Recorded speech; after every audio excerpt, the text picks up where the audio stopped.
The outbreak in Inavito did not begin with chaos. It began with confidence. Scientists believed the human brain could be improved, strengthened against fear, pain, and death itself. They called it Project Inavito. A signal-based experiment, a cure for human weakness. They never asked what would happen if the body survived, but the soul did not.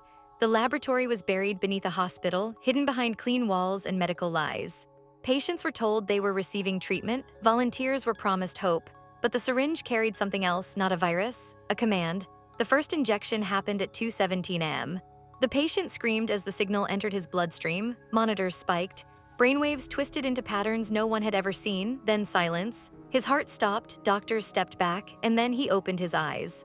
The man stood without breathing, without pain. He looked at the people behind the glass and tilted his head as if listening. That was the moment Inavito died. By morning, the hospital was overrun. Patients rose from their beds, not violent.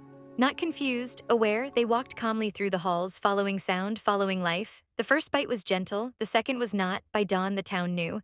4 survivors stood in the middle of Main Street, fog crawling around their feet. They held whatever weapons they could find, a pipe, a knife, a revolver with only 3 bullets. The dead emerged from the mist, not running, not screaming, just walking. Because they knew time was on their side, the first shot dropped one. The others didn't react, they kept coming. That's when the survivors learned these weren't monsters. They were people who remembered how to hunt, they fought, they learned to aim for the head, to stay quiet, to move fast when possible. Blood soaked the streets. One mistake nearly killed them.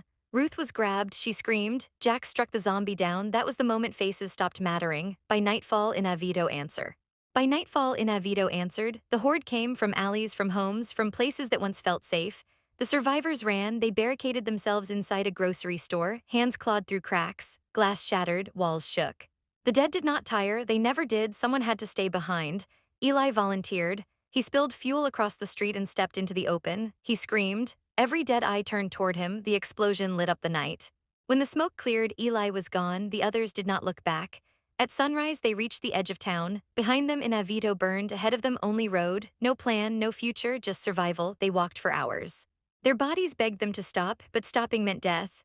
And still, the zombies followed. Not fast, not loud, persistent, always behind them, always patient. When the survivors could barely stand anymore, they saw it. Lights, walls, people. A fortified settlement beyond the hills. Guns raised, then lowered. The gates opened. The survivors collapsed inside. Bleeding, broken, alive. They did not speak of tomorrow. They did not plan for the future. Because after Inavito, the future felt dangerous to imagine. For now, refuge was enough. Behind the walls, the dead moaned softly.